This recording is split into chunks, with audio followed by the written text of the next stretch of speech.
Alright, you ladies and gentlemen, it's time for a Nob Today. I didn't manage one last night because I was fucking knackered, Ken. Getting up every day with the boys, 7 o'clock takes its toll on you, and I like to push the candle at both ends, so I stay up on my internet till 1 o'clock sometimes. You know, it's a rock and roll lifestyle that I lead, so it is.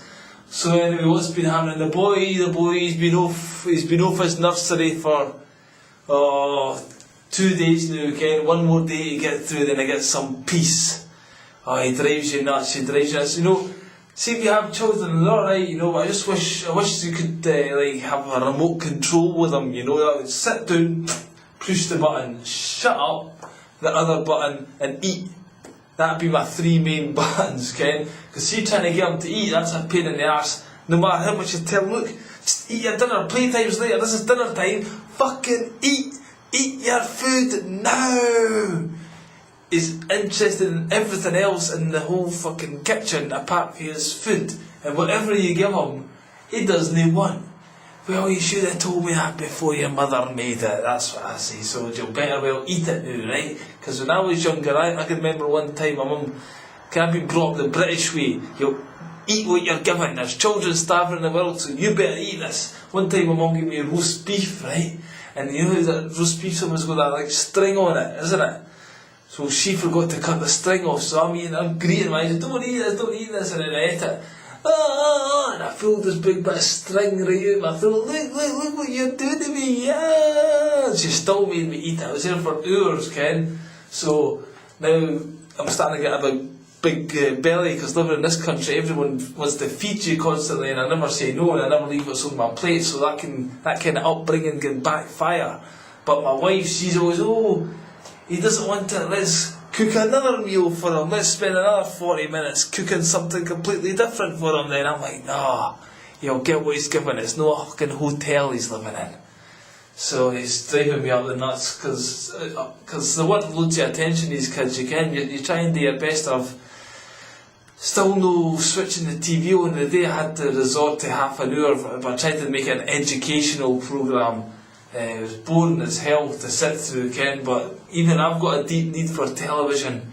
You like, if you didn't switch it on, you miss it. Ken, it's really a scary thought trying to get rid of the TV. This is what I want to do, because it's obviously controlling the world, television, and I didn't want my child to get too used to it, but my wife is too scared to throw it out, isn't she?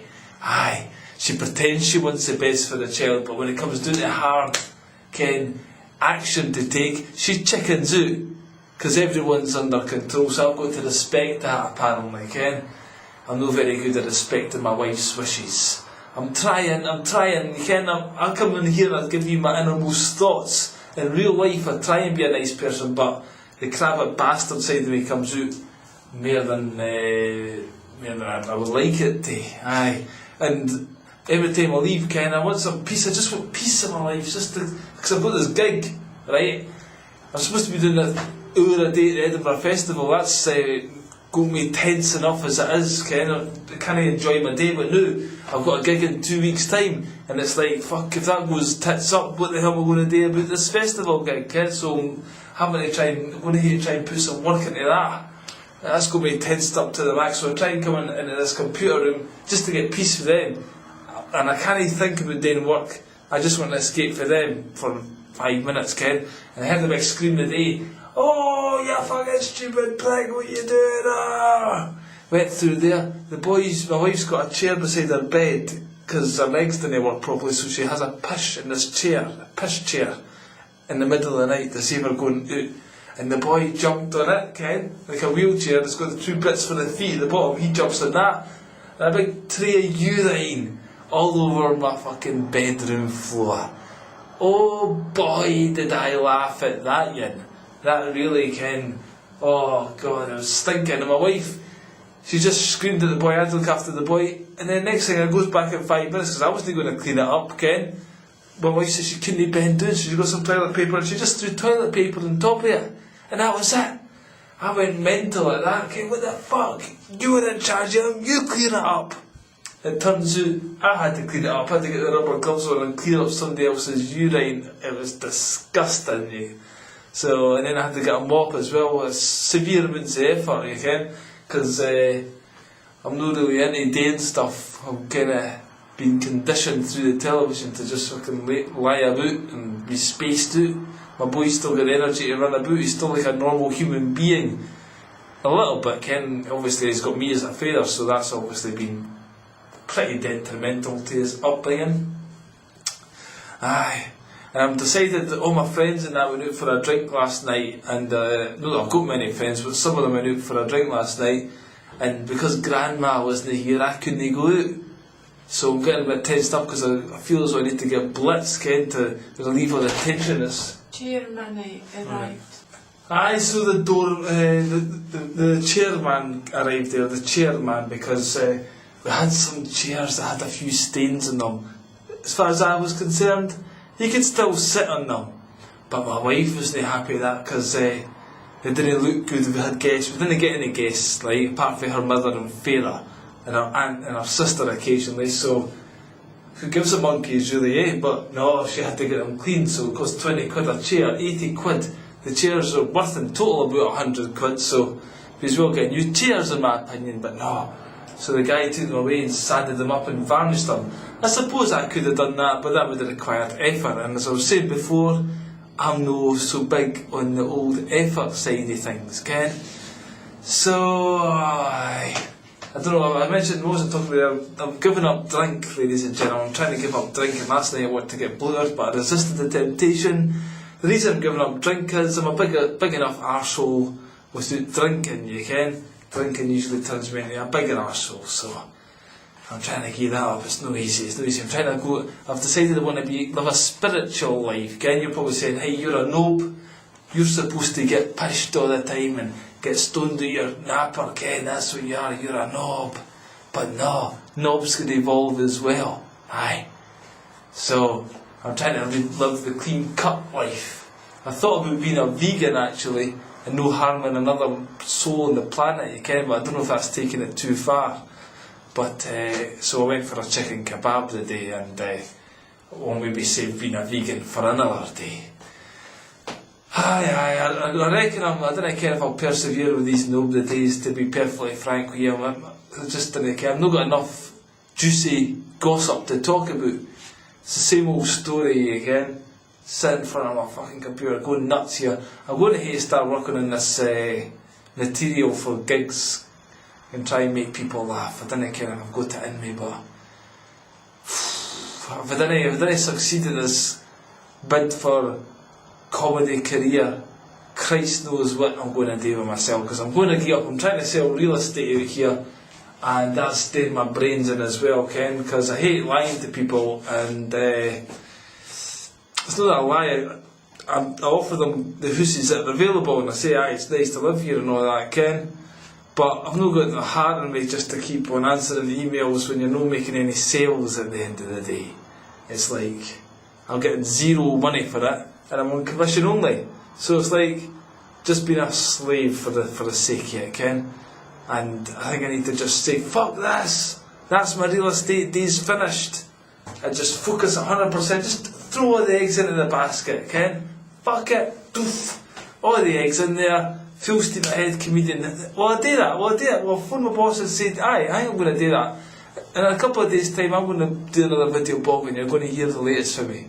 I've made the decision. You've been party to this decision. Fuck selling real estate. Some other toss, nobody's buying anyway, so what's the point, Ken?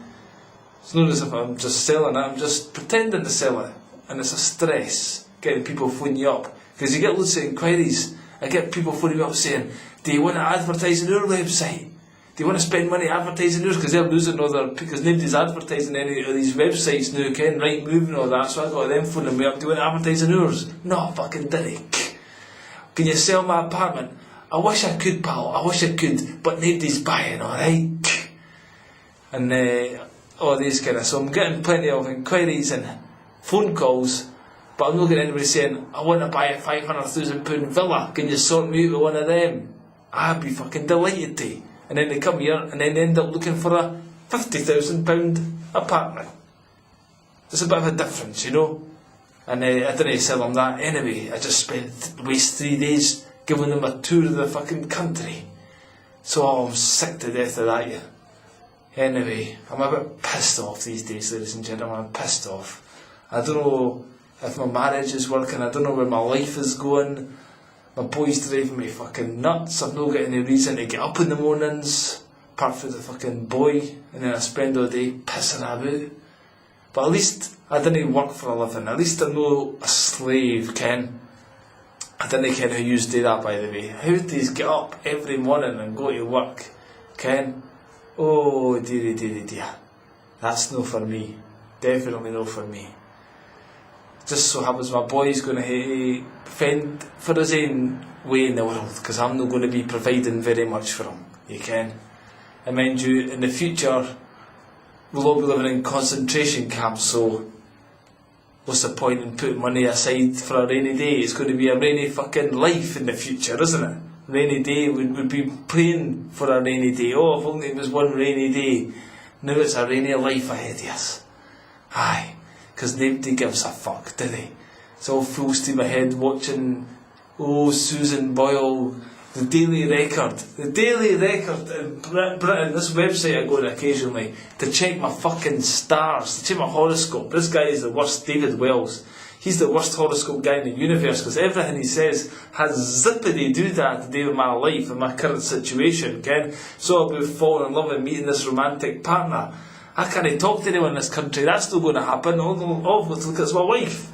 And romance is dead as far as that's concerned. So I go to Daily Record and every fucking story is about Susan Boyle. Look at their top 5. Susan Boyle. Everyone's wanting to read about Susan Boyle, aren't they? Oh, fucking hell, is that what all we've got to entertain ourselves with in this life? Susan Boyle and her amazing voice. She was actually, got a video in there, I knew of Susan Boyle when she was 1984, it was filmed, and it's amazing how people age, isn't it? And what life does to you. So God knows what I'll look like when I've aged 20 years for now, Ken.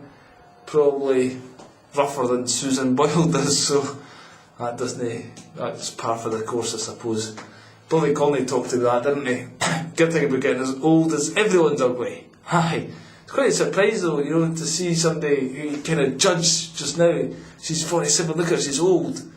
She's not the best looker in the world, but she's got a great voice. But look at her younger, she's like, fuck, I fucking shagged that.